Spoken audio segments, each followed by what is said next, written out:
Hey guys, it's Vampire Mike from Sega CD Universe. Just wanted to do a quick video talking about the pickups and gifts I got around Christmas. Some of them necessarily won't be from Christmas. Some might be my birthday or in between. I'm born in the beginning of December. Yeah, I just wanted to show off what I got. Let's start with video games. How about that? So I got a buddy who works at GameStop, and he always hooks me up with some good deals. And these were on sale, so I picked these up. This one I had mentioned before. I had picked this up for Beth for Christmas, so she got Super Lucky's Tale on the Xbox One. It looks cute. I heard good things. If I ever get the Xbox One X, it is enhanced and all that good stuff. And then I picked up. She got me this, Beth, from Target because I asked her to keep an eye out when she went shopping because I've been playing through Resident Evil 7 Biohazard. I'm really enjoying it. I'm on, I think, the second to last level or like right before that. And she picked me up this from Target for $5.99.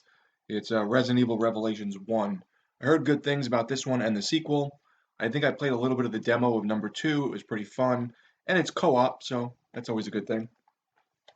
I also picked up Pillars of Eternity, which is similar to Divinity Original Sin or something like Wasteland 2, but medieval, so more like Divinity. Baldur's Gate, something like that. And I've heard good things about this, so I figured for 20 bucks, and I had a bunch of credit, might as well pick it up.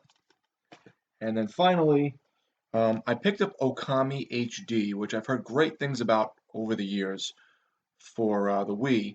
So I heard great things about it, and it just got re-released on the Xbox One and the PS4. I don't remember if it came out on the Switch. And an HD upgrade with like 4K if you have a, Xbox One X or whatever.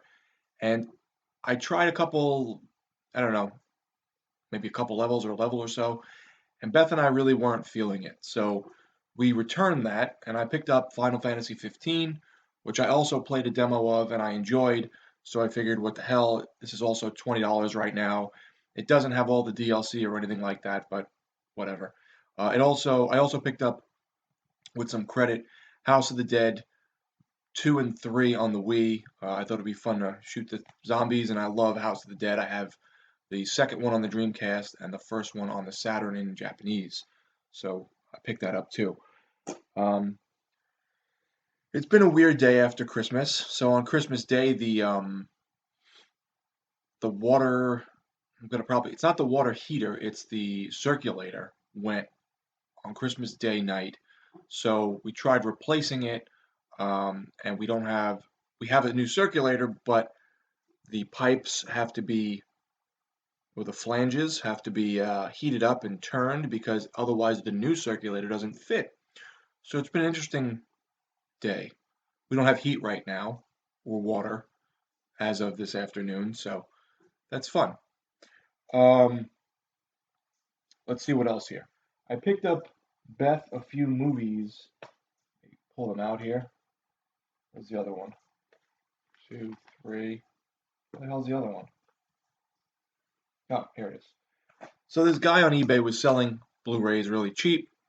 He had a bunch of different lots, and Beth is a big fan of M. Night Shyamalama Ding Dong, so he had a lot that was like $10 or something that had The Visit, and we watched this and I thought it was pretty good. He always has these like cool twist endings or whatever, and it also came with Return of the Living Dead, which I've seen once and I don't remember it all.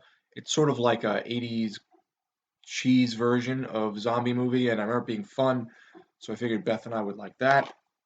It also came with The Conjuring, which we both like and Beth likes a lot. I actually prefer the sequel, which is funny because most people think, the originals are better in general, and they usually are.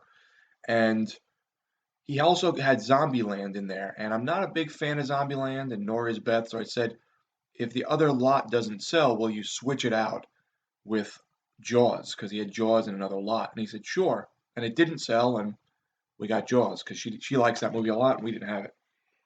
Let's see what else here.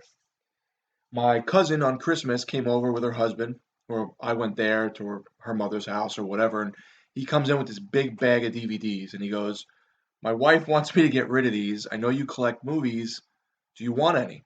So I like cautiously took a few because I didn't want to take the whole bag because I'm trying to get rid of stuff I know I'm not going to watch to make room for the stuff I like a lot. So he gave us these three movies, um, all Stephen King. Storm of the Century, which Beth said was pretty good, so we're going to watch that and decide whether to keep it or not. Cujo, which is a classic. I don't think I've seen this in its entirety, but again, Stephen King. Beth likes it. Pretty sure it's Stephen King, right? Isn't Cujo Stephen King? Yeah. And this one I heard of, um, but the cover did it for me. So I like Toby Hooper. Most of his movies are pretty cool. Since I'm a fan of the Texas Chainsaw Massacre, I've been checking out his other films like Mortuary. Um, right now, I'm watching Eaten Alive. I watched The Toolbox Murders last night, the 2004 rendition with Sherry Moon Zombie. So The Mangler. So I was like, what is this? And it's directed by Toby Hooper, based on a short story by Stephen King, and stars Robert Englund from Freddy. It's weird. It's all right. I'm not a huge Stephen King fan, honestly, but it's about a laundromat, like an industrial laundromat, that the machine is eating people. I don't want to give away too much, but it's weird. It's definitely weird. Um, and it stars, really, it doesn't star Robert Englund. He's like kind of second. The first one is Ted Levine, who plays Buffalo Bill, who I'm a fan of. He's a quirky, weird actor. So I watched it. It was pretty good. I'm gonna hold on to it for now. I'm not sure if I'm gonna keep it, but I also picked up for myself. What did I pick up for myself here? The Fun House. I think I mentioned this in my sleepaway camp review because the guy sold me the three sleepaway camps that I wanted, the first three, and Fun House for a good deal on Amazon. So I got that. This is another Toby Hooper film that I really like. Oh, I'm gonna drop it. And then I picked up this for myself too, Maniac Cop. This is the first one on Blu-ray. This is the UK version. It's a little cheaper. It's region free, and this has a better restoration visually. It just doesn't have the 5.1 surround that the US version has, but I don't have a surround sound system, so I really don't care. So pick this up. And then for Christmas, I got from Beth, I got Maniac Cop 3 on Blu-ray, and from her parents, Maniac Cop 2. So if you haven't seen the Maniac Cop series, I would highly recommend these. They are very, very funny, not funny, but cheesy, like um, horror exploitation. It has Robert Zadar. Um, the first one also has Bruce Campbell. So check these out if you haven't. Really great films. My friend Patty, who is Patamus on YouTube, I don't think she really makes videos much longer, or I should say hasn't in a while. She sent us this beautiful Christmas package with a very amusing Christmas card with Ed Gein on it. So that was really funny. If you could read the front. Ed preferred handmade gifts. He was a serial killer from Wisconsin that used to make people's flesh into items like a nipple belt. So she sent me this, and there's a really, really lovely note inside. Thank you very much, Patty. And she sent Beth this really cute Disney mug. She sent us some stickers from Twin Peaks and from Disney. And I always wanted this, which is so funny that I don't know how she knew this. I'm a big, big fan of Twin Peaks season one and two, three, not so much. But she got me the Funko Pop of Laura Palmer wrapped in plastic. So I thought this was so cool. I like lit up when I opened the box because I just didn't expect to get this or find it, and I thought this was so cool. I know some people don't open them. I do. I display them. So really cute little figure and very morbid that it's a dead woman wrapped in plastic as a Funko Pop. But hey, they make Leatherface and Freddy Krueger and whoever else too. So what are you gonna do? Um, so I also got for Christmas, and this is kind of a two-part story from my parents. Let's see here. I got War of the Planet of the Apes to round out the new trilogy because I'm a huge Planet of the Apes fan, and this is one of the reboots I really like. So I really liked this movie. That was really good. It came with the digital copy and the DVD, as well as the Blu-ray. I don't have a 4K TV or 4K player, so I didn't bother with that version. But really cool film. I think this was on sale for like $8 around my birthday or something. So my parents picked that up for me, and I bought this because I've rewatched it now twice, or I've watched it twice, I should say, and it's grown on me. It's definitely not really like a Texas Chainsaw film, but it's grown on me, and I do enjoy it for what it is. I do like the ending a lot, and that's Leatherface, uh, the origin story of the Texas Chainsaw Massacre. People are bashing this. I think it's a pretty good direct-to-TV movie. Um, it's sort of like a teenager sort of like teeny bopper is what I was going to say, sort of chase film with some horror elements. But it was pretty good. I thought Stephen Dorff was pretty good. I like Lily. I always mix her up. Is it Lily Taylor or Lily Tomlin? I know that sounds stupid, but I always mix them up. Lily Taylor, right? I think it's Lily Taylor. She was really good in it. I thought it was like a whack job. The people that are the purists that really like the lore of the Texas Chainsaw Massacre probably won't like this, but I thought it was overall an all right film. So they got me this for Christmas.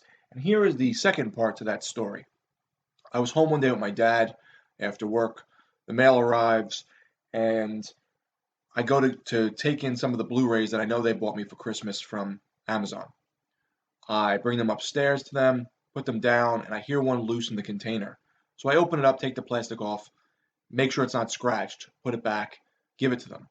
Well, I trade movies with a family friend named Steve all the time.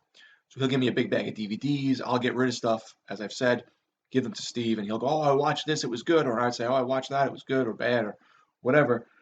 My mom saw these on the counter and gave them to Steve. So she gave my Christmas gifts away. So on Christmas Eve, the day before Christmas Eve, we're exchanging gifts, and I'm like, "Where are the two movies I knew I got because I opened them because one of them was loose?" She's like, "I don't know. I didn't see them. And we're not sure where they are. They're not wrapped. They're under the tree. Nothing." And I'm like, "What the hell?" She gave them to Steve. And we had to call Steve. And luckily, they were coming over on Christmas Eve for dinner anyway. So we said, "Hey, if you have these movies, can you bring them?" And he's like, "Yeah, I thought something was up. I don't even have a Blu ray player. And you gave me Blu rays. And one of them was sealed." So that was very funny that she's not living that down. So those movies were, and this was the loose one, Bad Santa 2. I'm a big fan of the first movie. I saw the second one. I thought it was really funny. I know people didn't like it as much. I thought this was just as good as the original. Probably a little lewder, but it's fucking funny. And this is a story to it as well. So last year I asked for this. My mother got one of her assistants at work to order it for me. I think she was in the middle of something. She goes, "Oh, can you order this for me? Here's my credit card, please." And they said, "Yeah, no problem. I have free time. I'll do it for you." And they ordered it. Or not an assistant. I guess it's like a coworker. They ordered it. They ordered me the DVD version. I wanted the Blu-ray. So the DVD came in. I said, "Oh, it's cool, but it's not what I wanted. I wanted the Blu-ray." And then she was like, "All right." So she sold it to the family friend, Steve, and he took it or whatever. It was like $10. And then I got the Blu-ray this year, and she gave it away to Steve. So Steve got, I don't know, Manos: The Hands of Fate, the horrible, cheesy, weird movie created by, I think he was like a vacuum salesman who like got some money together and cast like six people in this movie, and like there was no audio on the camera, so they have to overdub all the voices and the music. It's a weird but funny like movie. It's kind of slow and drawn out, so it's not necessarily like something you'll like laugh at, but it's so weird that like it's one of the worst films they've ever made, supposedly. Like this, they say Troll 2, they say The Room. Those are usually the three that are up there. Um, Troll 2 has some comedic value. The Room has a lot of comedic value. This might be worse than them, but it's still interesting and weird. So I wanted this, and I enjoy bad movies. I enjoy B movies. So yeah, thank you, Steve, for returning these. And I think that was it. I did get some other odds and ends, gift cards, and stuff like that. Beth got me a board game that it's like a trivia game with movies. So we played that a little bit on Christmas. That was really fun. And trying to think of anything else here. I got new workout gloves. I got a new headset for the Xbox to play with my friends because the Xbox version of the stereo headset has a mic that's like kind of not standing up anymore. It's like falling. So when I go to speak, I have to like really wedge it in there to work. It's kind of annoying. So yeah, I got some really cool stuff, and it was a nice Christmas overall. So I hope you guys got what you wanted, and I hope you enjoy some of the stuff I showed you. If you like any of these films or you want to tell me anything about these games, let me know. Thanks, guys, for watching. Hope you had a Merry Christmas. It's Vampire Mike from Sega CD Universe. Be good.